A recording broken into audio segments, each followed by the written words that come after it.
मामा बड़े बाबा बड़े के।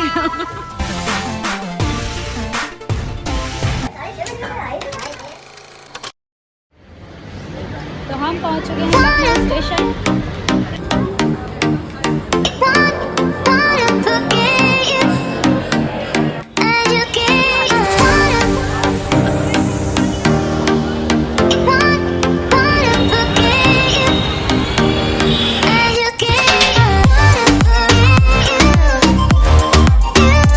लखनऊ पहुंचने के बाद हमने डिसाइड किया कि चेक इन करने से पहले हम लंच करेंगे, उसके बाद ही होटल में जाएंगे। सो होटल हमने ऑनलाइन बुक कर दिया था, इसलिए हमें कोई प्रॉब्लम नहीं हुई। डायरेक्ट लंच करके हम अपने होटल में पहुंच चुके थे।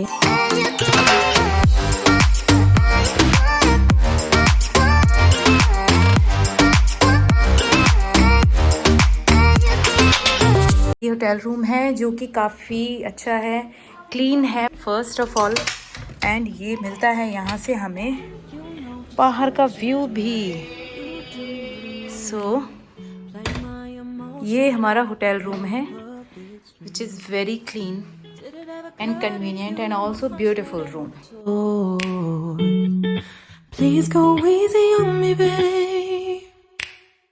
तो हम लोग पहुंच चुके हैं अपने होटल रूम में। घूमने के लिए, मस्ती करने के लिए आ गए हम लखनऊ। कैसा लगा बच्चों? मस्त, झकास, झकास। तो अब हम जाने वाले हैं घूमने के लिए। कहाँ पे जाएंगे फर्स्ट?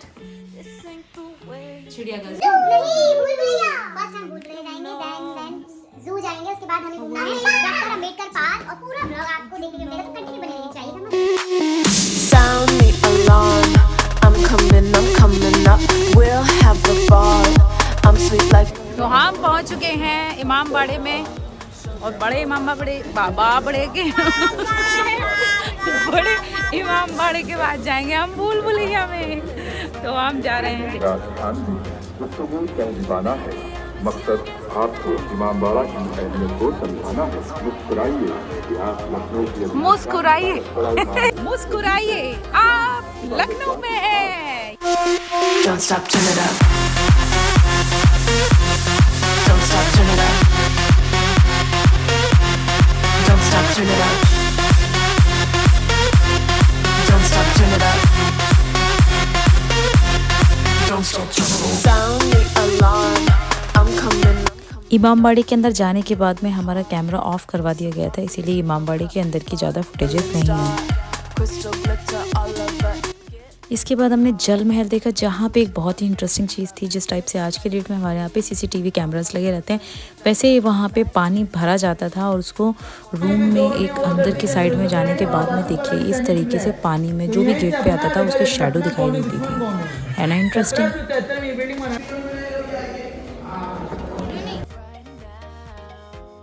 तो हम आ चुके हैं भूलभुलैया के रास्ते पे, और हमारे गाइड आने वाले हैं 2-4 मिनट में। वो हमें दिखाने वाले हैं भूलभुलैया का रास्ता कैसा है, कहाँ है, कैसे भूलभुलैया। बने रहिए, जाइएगा मत। सो फाइनली वो घड़ी आ गई थी जब हम भूलभुलैया के अंदर एंट्री कर रहे थे, और वाकई में देखने में बहुत ही मिस्टीरियस जगह लग रही थी। ऐसा लग रहा था इंटेंशनली इसको बनाया गया है, बट बाद में पता चला इंटेंशनली नहीं बनाई है, ये अपने आप ही बन गई।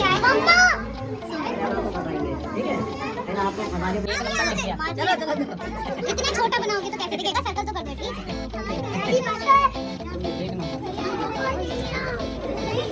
लोग बाकी हो चुके हैं, देखते हैं हम कितने सक्सेसफुल होते हैं। ये अंडरग्राउंड टनल आप देख रहे हैं, लखनऊ शहर के बाहर निकलने वाली वो सुरंगें हैं जो 1857 में बंद की गई ताकि पब्लिक का आदमी इसमें कोई ना जा सके। यहाँ पर हर आदमी गाइड के साथ नहीं आता है, लोग बिना गाइड के भी आते हैं। पब्लिक को कोई नुकसान ना हो, इसलिए सारे रास्ते बंद कर दिए गए। दिल्ली, फैजाबाद, आगरा, कलकत्ता, लखनऊ शहर के बाहर निकलने वाले टनल है जो हाईवे पे निकलते थे, सारे रास्ते ब्लॉक कर दिए। एक सीढ़ी है, ये 330 फीट की लंबी गैलरी है, 15 फीट की चौड़ी दीवार है। हर जगह पे 4 रास्ते आपको मिलेंगे, 3 गलत, एक रास्ता सही, 2.5 फीट के रास्ते। आपको रास्ते याद करते हुए चलना है और रास्ता ढूंढ के अपने आप बाहर आपको निकलना है, ठीक है? या बसना है। एक्चुअली भूलभुलैया जो है वो अपने आप ही बन गई थी। बनाई तो एक्चुअल में टनल्स जा रही थी जो कि सीक्रेट टनल्स थी। जब आक्रमण होता था इन लोगों के ऊपर, हमारे देश के ऊपर, तो जो नवाब वगैरह होते थे वो इन टनल्स के ज़रिए लखनऊ से बाहर निकल जाते थे और अपने आप को सेव कर लेते थे। और इस तरीके से बनाई गई थी कि उनके ऊपर छोटे छोटे से जो रूम्स बनाए गए थे वो एक टाइप से भूलभुलैया का काम करने लगे बाद में।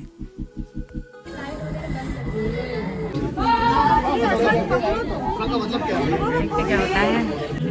मेन गेट सेंटर है ये भूल भुलैया का। देखते हैं सीधे मैडम, यहाँ से देखिए मेन रोड गेट दिख रहा है सामने जी। नहीं दिख रहा है, वो नहीं ऊपर देखिए सीधे जाइए। उस टाइम में भी बाहर नज़र रखने के लिए सीसीटीवी कैमरा टाइप की उन लोगों की टेक्नोलॉजी थी जो काफ़ी डेवलप। ले जाते हैं मम्मी धनंजय 2 नंबर। ये लैंडमार्किंग ऑलरेडी कर रखी है, कोई पता होगा इसलिए उसने लैंडमार्किंग कर रखी है। और आई थिंक कई सारे लैंडमार्क्स होंगे यहाँ पे। तो हम तो गाइड के साथ थे, बट बहुत से लोग जो अपने आप ही आए थे वो एक्चुअली में खो गए थे, उन्हें रास्ते नहीं मिल रहे थे।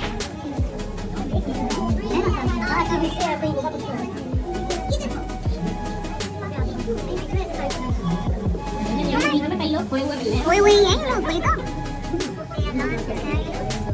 लोग लिए दीवार इतनी बजा रहे देखो।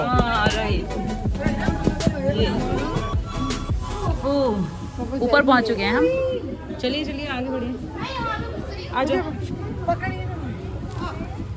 आ जाओ। हाँ सबसे ऊपर आ गए, सबसे ऊपर आ गए। सो हम सबसे ऊपर है, इससे ऊपर बंद होगा नहीं है, कोई तो बैठा है ऊपर। भाई अभी और होगा, इतने में कहाँ भटक जाएंगे। अच्छा भटके नहीं तुम अभी? अभी भटके नहीं हो, भटक के ही मानोगे। अभी रास्ता याद है, अभी और घुमाते हैं।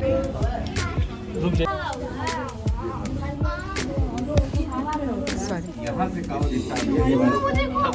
वाह मैम आपको गाइड हो गया?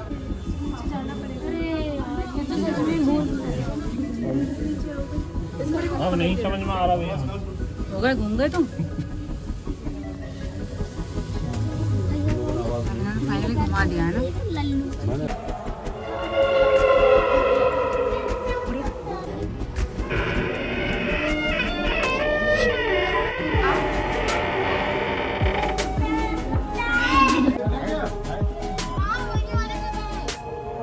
ये बनाना चाहिए तो हाँ घूम रहे हैं, से आ रहे हैं।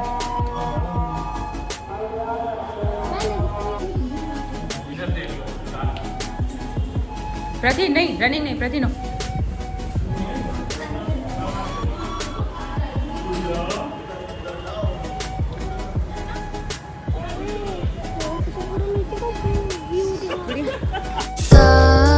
Don't you cry, baby, even if it's falling down. तो देखिए 11 साल लगे इस इमारत को बनाने में, और इसको भी कहा जाता है कि नवाब आसिफ दौला इस इमारत को रोज बनवाते थे और रोज तोड़वाते थे।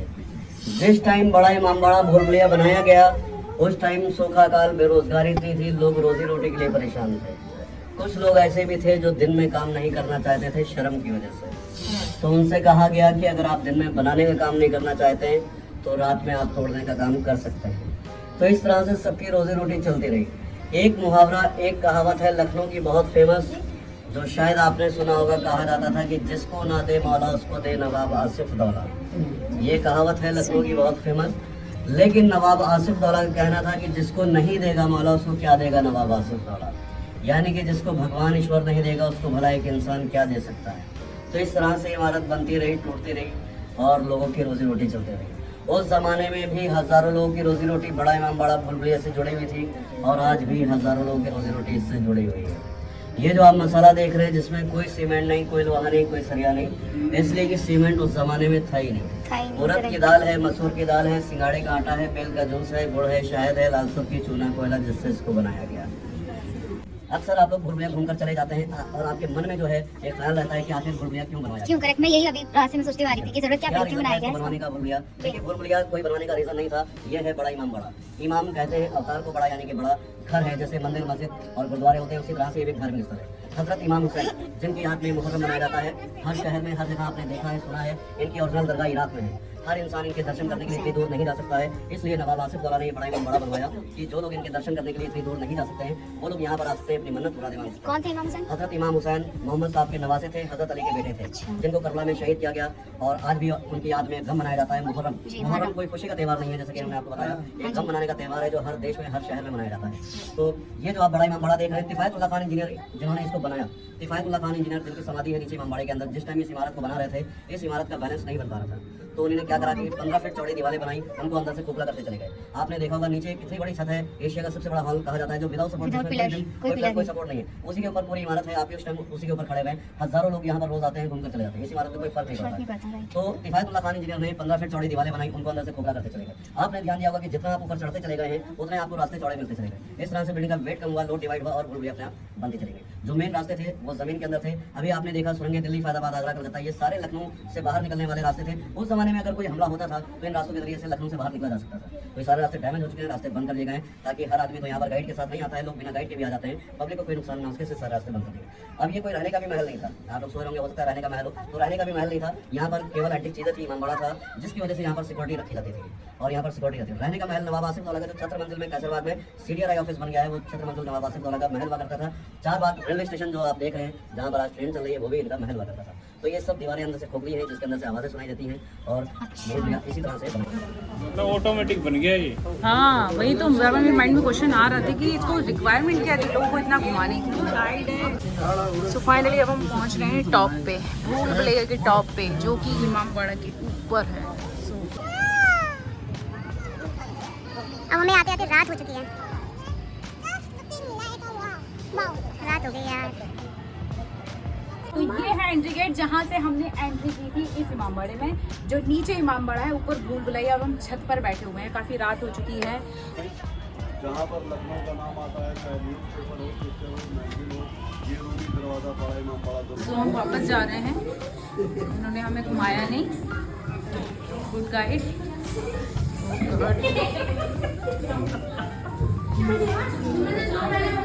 बहुत बड़ी सीढ़ी है।